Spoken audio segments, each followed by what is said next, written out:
the 2nd of May, 1957, Frank Costello, head of the Luciano crime family, had enjoyed a dinner with friends in an East Side restaurant. He took a cab to his apartment, the Majestic, on the fashionable Upper West Side of New York's Central Park.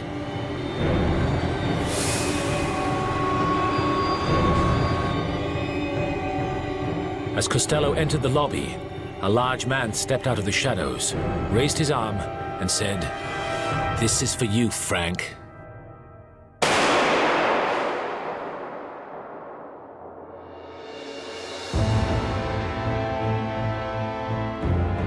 This organized hit on a top mafia boss would signal the rise of the most dangerous gangster in America, Vito Genovese. Vito Genovese was never anything but a homicidal maniac.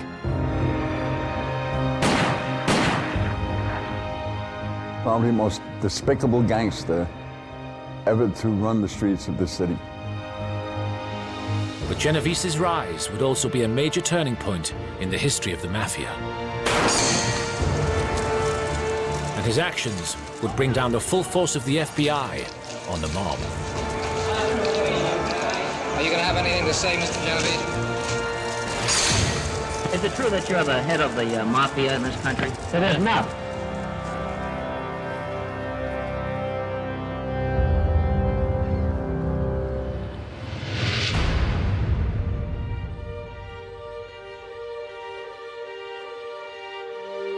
Vito Genovese arrived in New York from Naples when he was 15 years old and joined the thousands of other Italian immigrants to hit the city's shores at the turn of the century.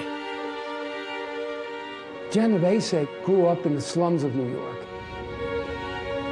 From the beginning, he was involved in these terrifying street gangs. Violence ruled, and he never changed. Genovese was a product of the gutter of New York City. He was constantly in conflict. Everything had to be out of the barrel of a gun. That was Genovese. Police records show that over the next 10 years, Genovese was charged with shooting a man in Queens, running down and killing a man in Brooklyn,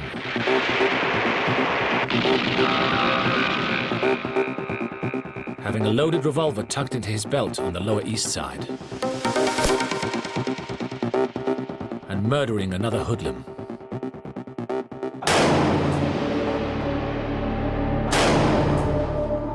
Vito Genovese, I'll give you a great example of what he did. He fell in love with a woman named Anna, who was married to someone else.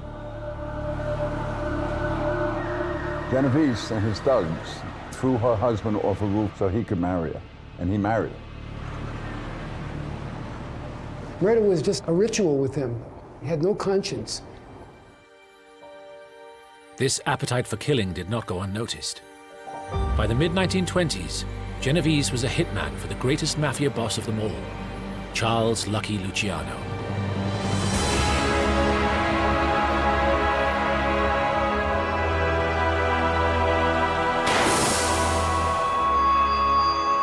Vito Genovese rose to the top by intimidation, and the guy who allowed him to do that was Lucky Luciano. Lucky Luciano used Vito Genovese as his intimidator. Luciano may have looked very cultivated, but he needed hitmen. And when he needed hitmen, one of the first people he turned to was Vito Genovese. By 1931, Genovese was acknowledged as Lucky Luciano's right-hand man and underboss, and was one of the key hitmen sent by Luciano to kill rival boss, Giuseppe Masseria.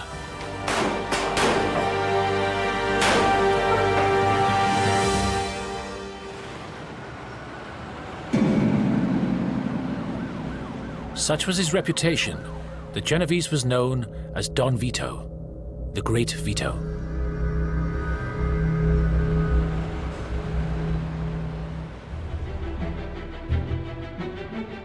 And in 1936, Genovese got the chance to take the top job. When Mafia boss Luciano was convicted on prostitution charges. And and sent to prison for 50 years.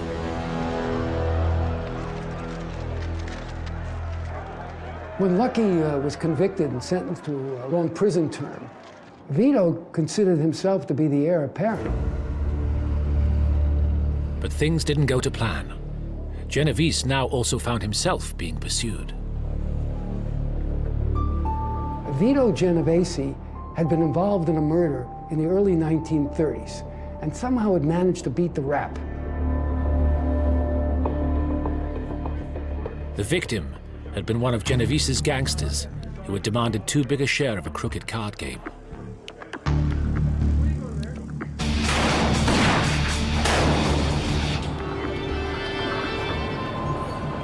Now an informer came forward and pointed the finger at Genovese as the man who had ordered the hit.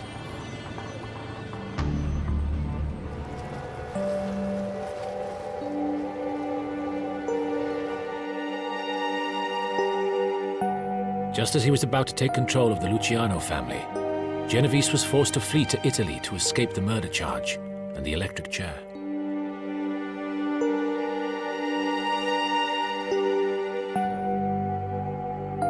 With Genovese now out of the picture, Luciano sent word from his prison cell for Frank Costello to step in as boss.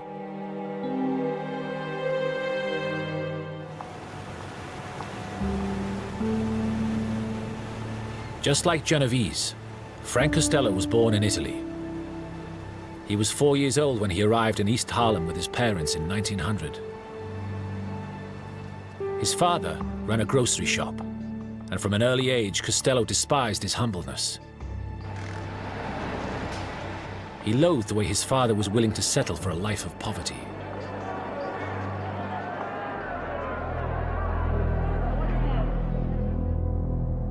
Costello chose the streets rather than work with his father and joined one of the violent gangs of New York. In 1915, Costello was arrested and sentenced to a year in jail for carrying a gun.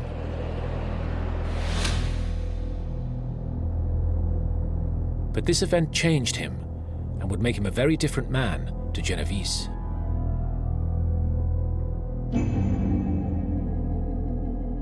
On his release, Costello decided to use his brains, not bullets, to get ahead. The people that he worked with were prone to violence, almost by definition, and he understood that murders were bad for business. He would never be a kind of hitman, goon, a muscle man type. He was a gentleman gangster. He was never going to be a thug. And he also latched on to something called slot machines. And by the 1930s, Frank Costello was known to the underworld as King of the Slots. His illegal one-armed bandit machines were grossing $500,000 a day. He made millions. It established him as somebody who was known as an earner, not a guy who goes out and has to commit hits or violent crimes. With Genovese gone, Frank Costello was a very powerful man. He was now the head of the New York Mafia, the largest mob family in America, with more than 400 soldiers beneath him. Costello easily filled Luciano's shoes and continued to add billions of dollars to the family's fortunes.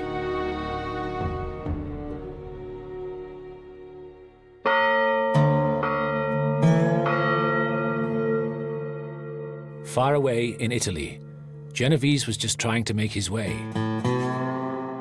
It is said that when he fled the US on the murder charge, he had $750,000 in his trunk.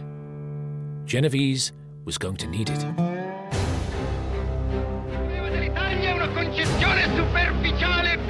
Benito Mussolini, the head of the National Fascist Party in Italy, was fiercely against the Sicilian Mafia. But Genovese would soon discover that he was open to offers. Genovese cottoned up to Benito Mussolini by providing money, providing donations to fascist buildings, and he even managed to pull off a hit for Mussolini in New York. There was a newspaper which had been a persistent critic of Mussolini. He went to Don Vito Genovese, who got word to his killers in New York, and they murdered the editor.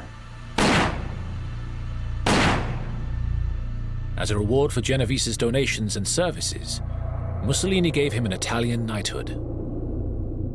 But of course, Mussolini was known for shooting mafiosos, and so he could never really relax.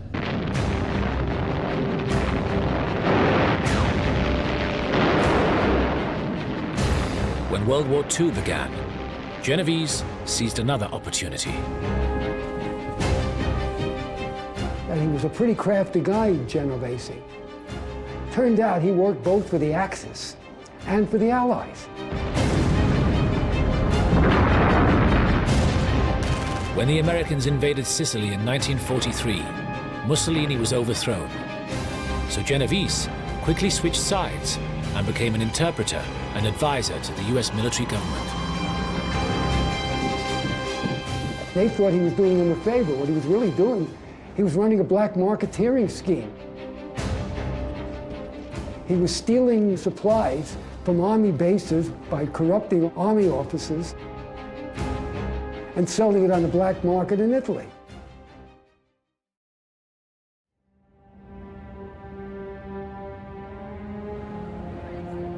But for all his Sicilian success, Genovese was still wanted for the card game killing, and the New York police had new evidence implicating him. A man called Peter Latempa had come forward, claiming he had heard Genovese planning the murder. He was now held in protective custody as chief witness against Genovese. The American authorities finally caught up with Genovese in Naples in August 1944.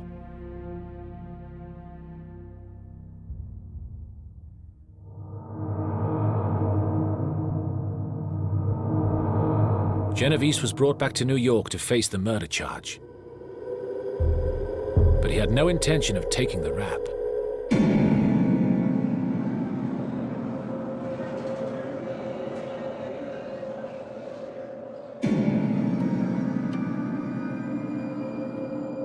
On the 16th of January, 1945, Latempa complained that he was suffering from a gallstone problem.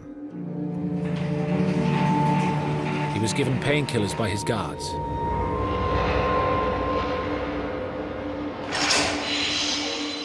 Two hours later, he was dead. The toxicologist who had examined his body reported that he had been given enough sedatives to kill 8 horses.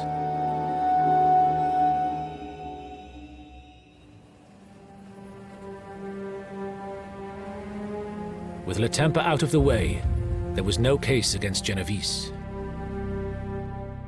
The judge told him, "I cannot speak for the jury, but I believe if there was a shred of corroborating evidence, you would have been condemned to the chair. By devious means, you have thwarted justice time and time again."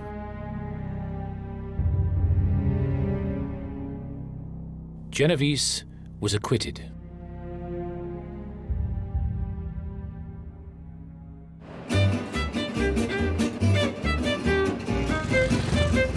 Vito Genovese was back on the streets, but he was not the boss.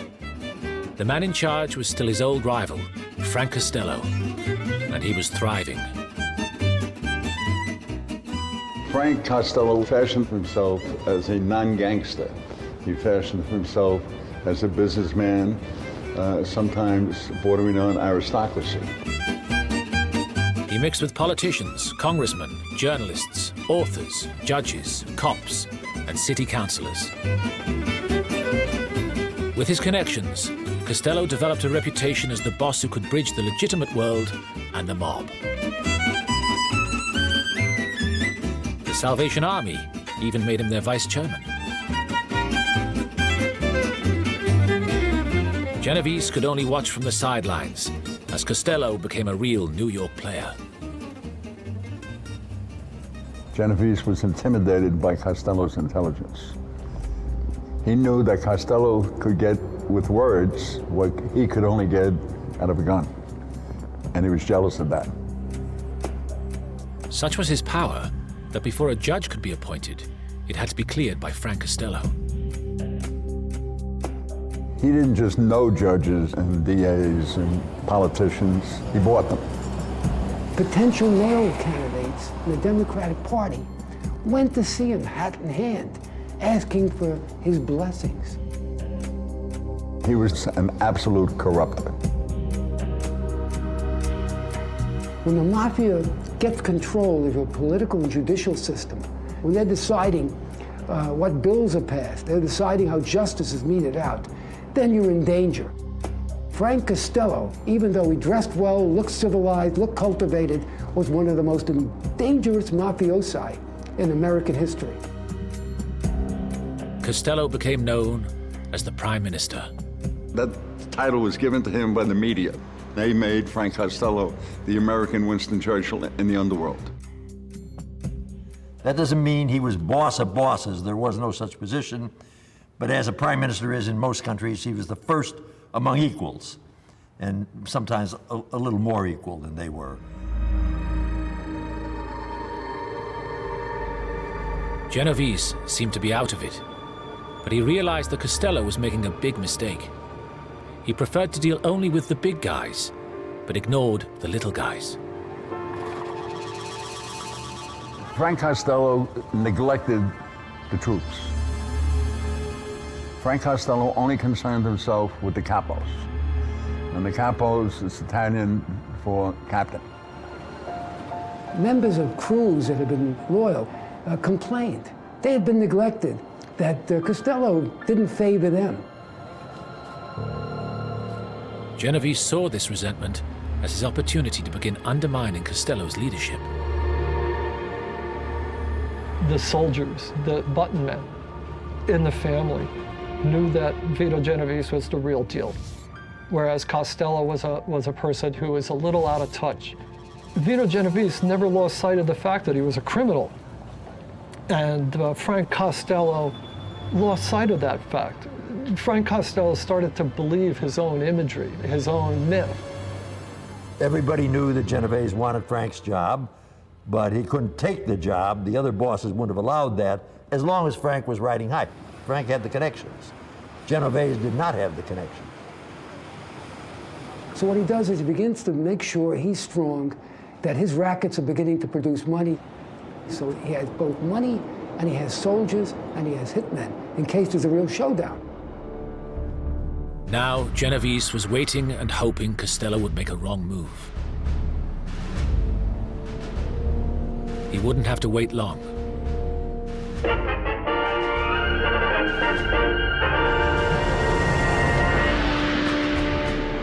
In 1950, an ambitious Democrat senator from Tennessee named Estes Kefauver headed a committee to investigate organized crime in America. Kefauver called on more than 600 gangsters, underworld figures, politicians, and policemen to testify before them. The country was transfixed as the hearings hit the headlines and television channels. I remember the Kefauver investigations. I was a very young lad, and I remember actually watching those, and it was a real revelation. I do. We began to see that there was these people among us, criminals, who were very well organized and very deliberate in their activities, and controlled a great deal of the criminal activity in this country. Many of the witnesses refused to say anything, but not Frank Costello. He agreed to answer questions. He thought he could go on the witness stand and come out as a gentleman, as a real businessman. And that he had this kind of outlook or outward appearance that he wouldn't look like a ruffian, like a hoodlum. And Costello, billed as the most influential underworld leader in America, became the star attraction.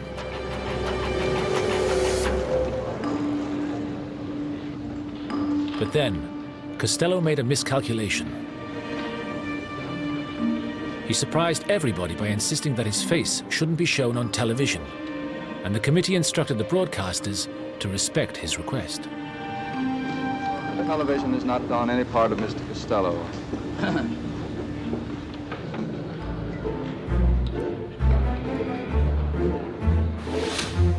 The The only option left open for the TV crews was to film his hands. And the subsequent images of Costello's testimony became known as the hand ballet. Whenever the questions about his criminal activities got too tough or too near the knuckle, Costello would rub his palms together, tighten his fingers, grip a glass of water, drum on the table in front of him, or crumple and tear pieces of paper. And although the television cameras were not allowed to show Costello's face, the newsreel cameras and press photographers had no such restrictions. Mr. Costello is willing to face the camera and let you have a good look at it. Mr. Costello. As the photographer says to the little boy, can you smile a little bit? Has this country come up to your anticipations? What have you ever done for your country as a good citizen? Well, I don't know what you claim, what you mean by that. Well, you're looking back over the years now to that time when you became a citizen. I mean, now standing 20-odd years after that. You must have in your mind some things you've done that you can speak of to your credit as an American citizen. If so, what are they? Paid my tax. I pay my taxes. That was his answer.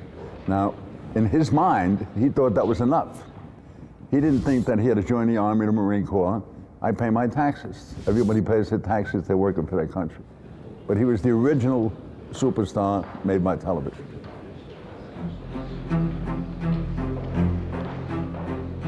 Ridiculed and humiliated, Costello finally refused to answer any further questions and produced a note from his doctor.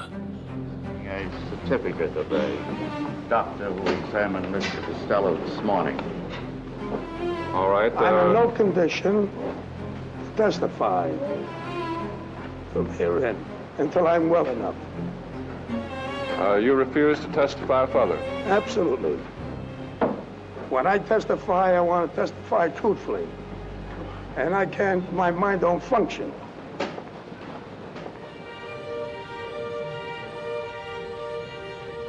Costello had been publicly destroyed by the exposure, and he left the Kefauver committee hearings as the Justice Department's #1 target. Once he failed at Kefauver, everybody went after him. He was indicted for tax evasion, he was convicted. He was indicted for lying to Congress. When you are the prime minister, the man who can work the miracles, and all of a sudden you fall off your horse and fall on your face, you are not prime minister anymore. Frank Costello paid the price of television. By him appearing in front of the Kefauver committee hearing and it being televised, that was the beginning of the end of Frank Costello. In fact, that was the beginning of the end of the mob. It took many, many years, and Frank Costello was the beginning of it because it brought the attention of the general public to what the mob was actually doing.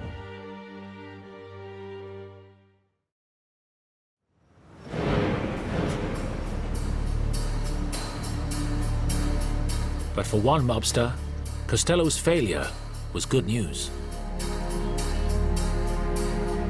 Vito Genovese. And he was going to make the most of it. One of the things he does, he starts bumping off, killing Costello's hitmen.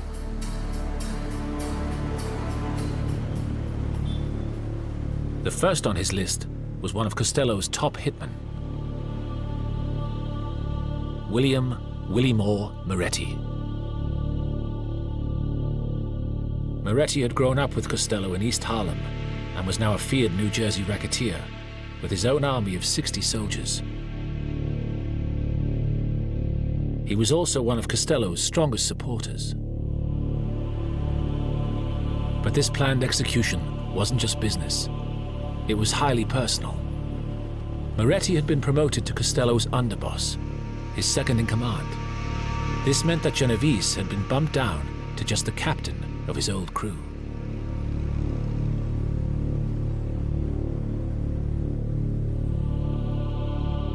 Genovese had chosen his target well. Moretti was suffering from advanced syphilis, which was spreading to his brain. This had the worrying effect of freeing up his speech, and it was now feared that he would start talking to the press.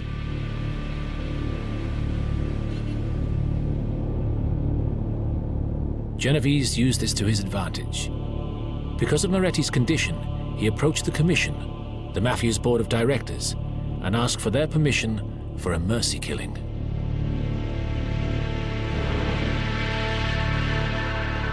The Commission was set up by Lucky Luciano in 1931 as a democratic system for dealing with all the mob's affairs.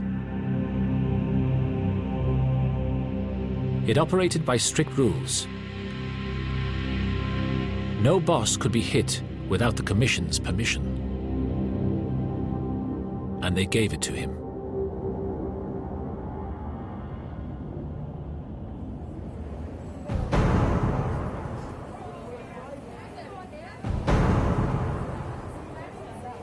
The hit would take place on the morning of the 5th of October, 1951, as ordinary New Yorkers went about their business.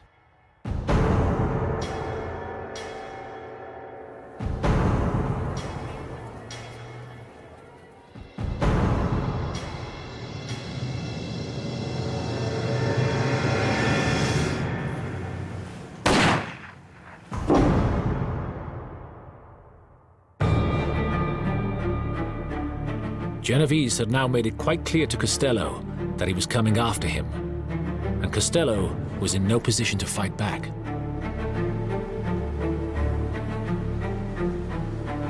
He was locked in continual combat with the US authorities over contempt of court and failure to pay his taxes.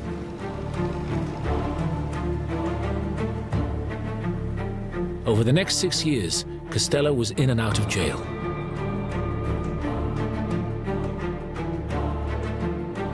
When he came out on bail in March 1957,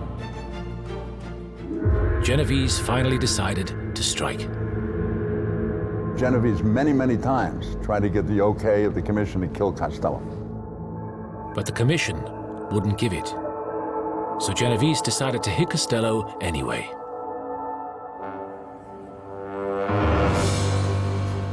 Genovese now studied Costello's routine.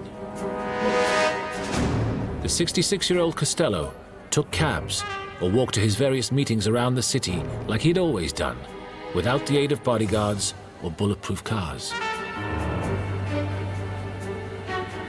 It made him an easy target. Other bosses had an army of bodyguards around them. Costello said if they're going to kill you, that's the first ones they'll bribe.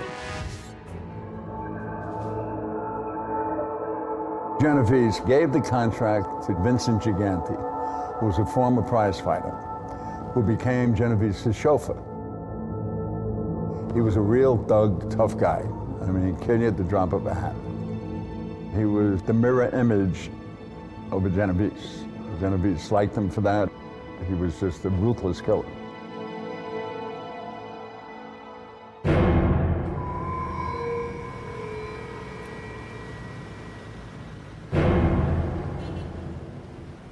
On the evening of May the 2nd, 1957, Frank Costello enjoyed a dinner with some friends in an East Side restaurant.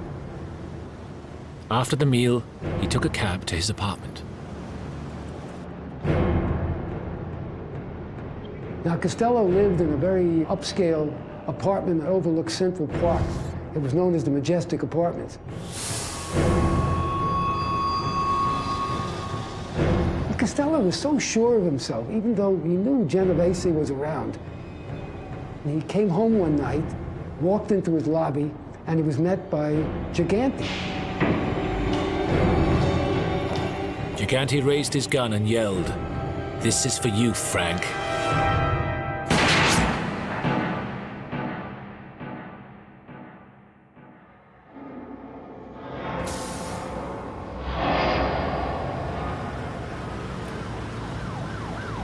Costello was covered with blood when he reached the Roosevelt Hospital. But the bullet had only shaved his skull. One of Genovese's top soldiers, Joe Valachi, later observed that Gigante had wasted a whole month practicing. There's some debate on whether Gigante missed him on purpose, or he just missed him out of ineptness. I choose the latter. He just missed him. But there's a rule in the mob. If you try and you miss, you don't try again. The doorman of the Majestic identified Gigante as Costello's hitman. Gigante quickly gave himself up and was put on trial for attempted murder.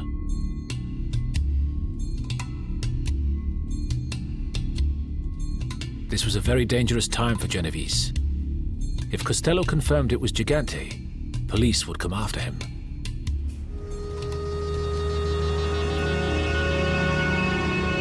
But at the trial, Costello observed the Mafia rule of omerta, the code of silence, and told the jury that he didn't recognize Gigante.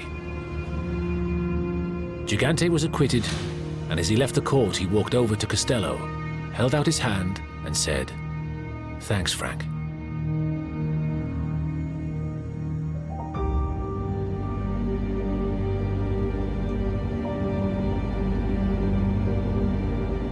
Genovese knew that Costello alive posed a grave threat to him, and he heard that he was secretly meeting with the Lord High Executioner of Murder Incorporated, Albert Anastasia.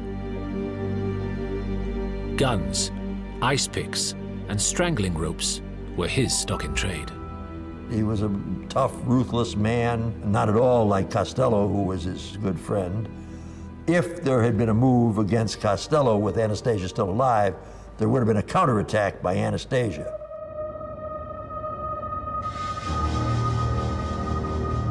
Genovese decided to strike first. The problem was getting to Anastasia.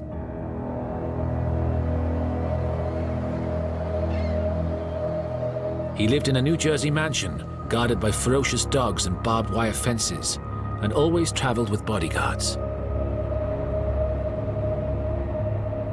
Genovese needed somebody on the inside, and he approached Carlo Gambino, then an ambitious Anastasia lieutenant, and convinced him they would both be better off with Anastasia dead.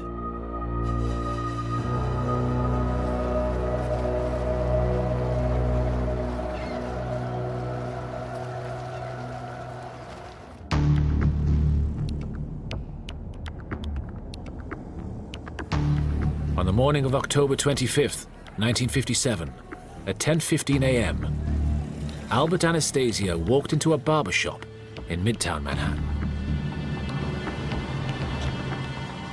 His bodyguards parked the car in an underground garage and then took a walk.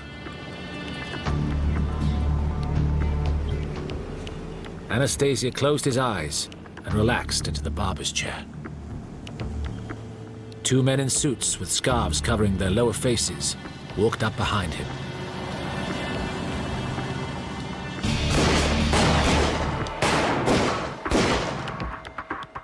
Anastasia was literally blasted out of the chair.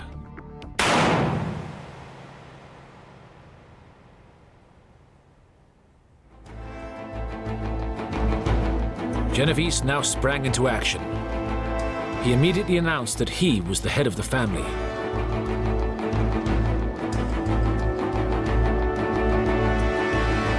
And straight away, he turned on his old adversary, Frank Costello. Costello knew what it meant. His time was over. His reign was complete.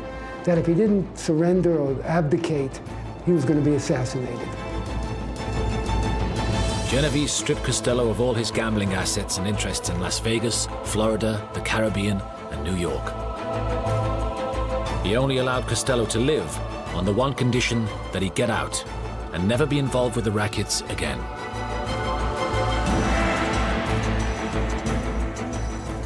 Costello sent a message to Vito Genovese, Don Vito, it's yours. You're in control.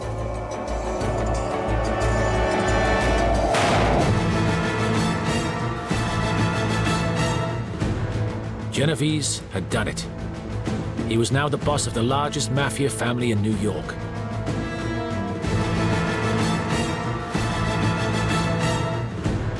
But he was also in deep trouble.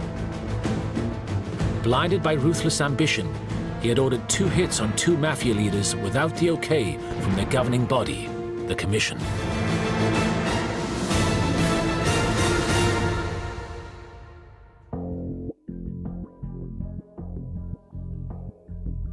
And he had done something else that some Commission members found uncomfortable. Genovese had also moved big time into drug dealing. Genovese always thought that narcotics was a good deal for the mob. Within the Luciano family, he was in charge of drug trafficking. But Congress had recently passed tough new drug laws, and many mafia bosses were worried about the consequences. Drugs brought heat. And what I mean by heat is that if you dealt drugs and you got bagged and you're facing a lot of time in jail, you're going to roll, you're going to become a rat. Well, you could get up to 30 years in prison. They felt that if they kept their hand on the drugs, they would be able to avoid that.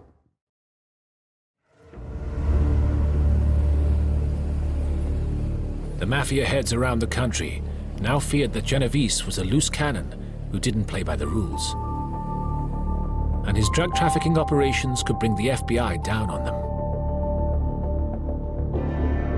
To save his skin, Genovese requested a meeting of the Commission to explain his recent actions in New York. The Commission was not supposed to call another national convention, which would be held every 5 years for 4 more years. But Genovese insisted that the bosses from all the other families and the New York families had to assemble because of these important developments in New York, and he wanted it known that he was the boss of a family. So they picked the same place they had met the previous year. There had been a national convention in a small town in upstate New York known as Appalachian.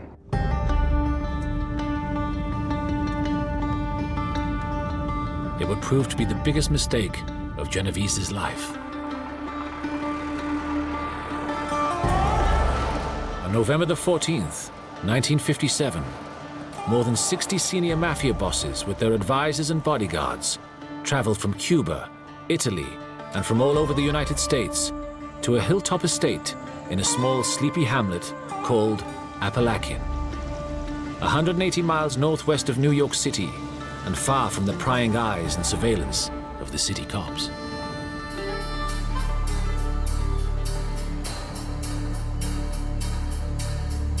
Appalachian was the home of mafia boss Joseph Barbera.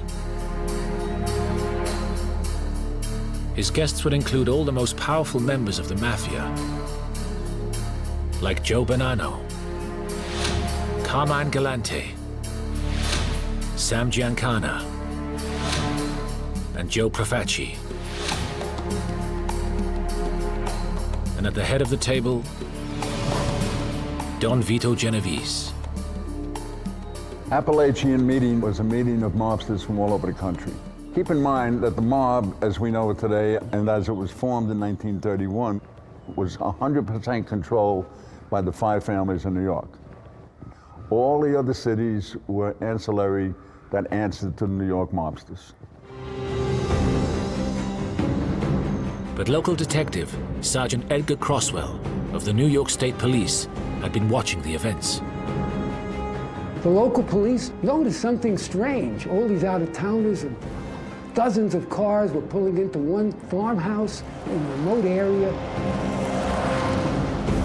Croswell's suspicions had been aroused when he noticed that Barbera was booking up the local hotel. They'd also been tipped off by a local food supplier that Barbera had ordered 20 pounds of steak, 20 pounds of veal cutlets, and 15 pounds of cold cuts that day. Croswell had been keeping a close eye on Barbera, as he knew he had mob connections. He called for backup.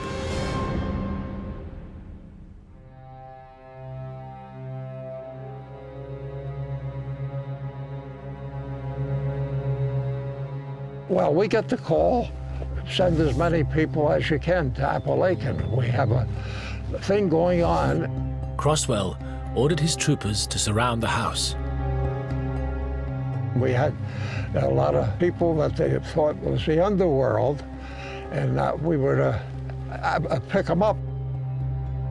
And when the guests got the news, there was blind panic.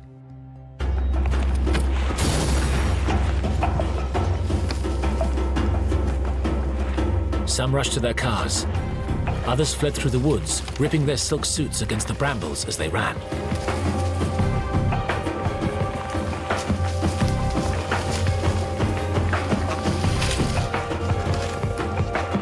Croswell sent his troopers in after them. We saw one fella, he was standing on the back porch of a local house, but he wore a nice Homburg hat, and he had a nice overcoat with a fur collar. And we knew right away that he didn't fit in. We went in and took control of him and put him in the troop car with us. Croswell and his men eventually managed to round up 60 Mafia members, including New York leaders Profaci, Bonanno, Galante, and Gambino. Everybody had the same excuse, that they heard Barbera was sick, and they all dropped in to see him, pay their respects. Here you had this obvious convention of Italian or Sicilian American mobsters, and you couldn't dismiss it just as a casual meeting and the claim by all of them that they went to visit a sick friend. I mean, nobody could swallow that. The Justice Department believed that at least 50 escaped, including Chicago boss Sam Giancana.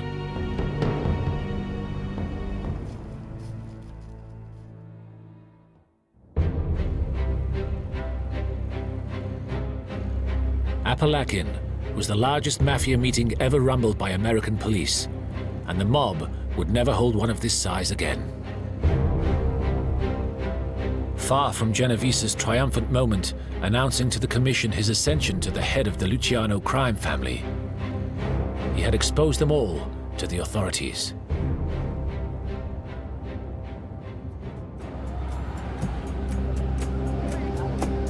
As a direct result of Appalachian, a federal grand jury found 20 Mafia members guilty of conspiracy to commit perjury and to obstruct justice, and imposed sentences of between 3 and 5 years. Eventually, these were overturned by the United States Court of Appeals on the basis of insufficient evidence. But the damage had been done. Genovese had awakened a sleeping giant. The FBI. This is the FBI. The house is surrounded. Back out that door with your hands up. Never mind. And it hit them like a bombshell. I think the Appalachian organized crime meeting, the meeting of the bosses of America's organized crime in one location, really brought home to the American public and to the FBI the magnitude of this problem. Up to this point, the director of the FBI, J. Edgar Hoover, had been reluctant to admit the existence of organized crime in America. He had even written, "There was no such thing as organized crime or the Mafia, and the claim that there was a national crime syndicate was baloney." All of a sudden, everything that they had been saying, that there was no national organization, that crime was essentially local and it was up for local law enforcement to deal with, became obviously incorrect. They were so brazen, they were so bold and so powerful that they would actually have a meeting, much as any large, legitimate American corporation would meet to decide internal issues, if you will, of their organization, their direction, what they wanted to do in the way of a legitimate company would do. This really imprinted itself on the American public and certainly on the FBI. That was it for the FBI. I mean, if there was a moment where it was absolutely patently clear that they had a role to do that they had not been performing, that was it.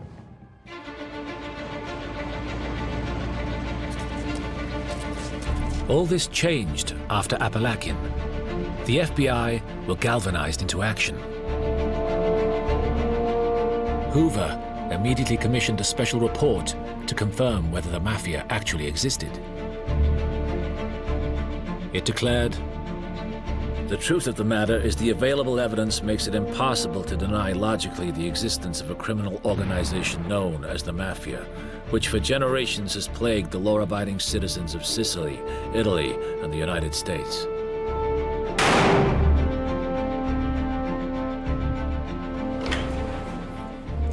After the Appalachian meeting, the intelligence gathering about organized crime became very much institutionalized inside the FBI.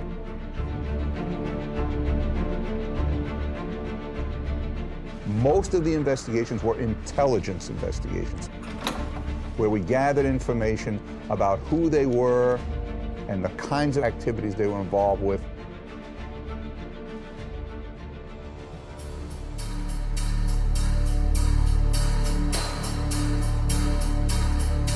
As a direct result of the Appalachian raid, the Federal Bureau of Narcotics was instructed to target Vito Genovese in their fight against drugs. Open up! When you close, come on! What about the government's charge that you're the right man, that you're the #1 man in this narcotics business? Charges are fantastic and ridiculous. You think That's what they are. And have you ever known anyone in the narcotics racket? Have you known anyone? I never did.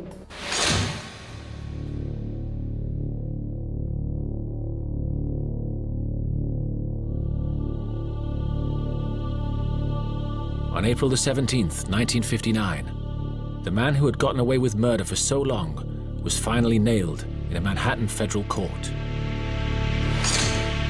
Don Vito Genovese was fined $20,000 and sentenced to 15 years in prison for masterminding an international narcotics syndicate that smuggled heroin and cocaine into the United States.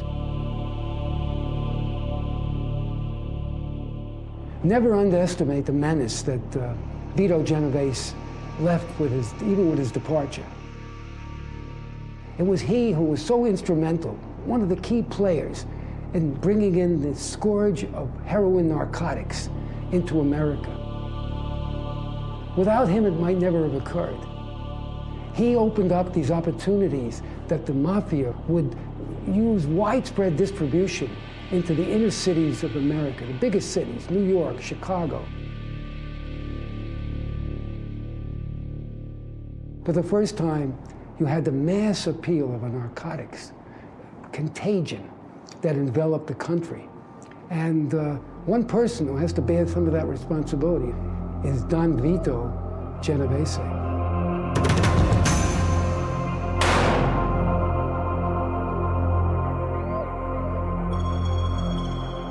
Vito Genovese continued to rule his organization unchallenged from his prison cell. He died there on February the 14th, 1969, of a heart attack.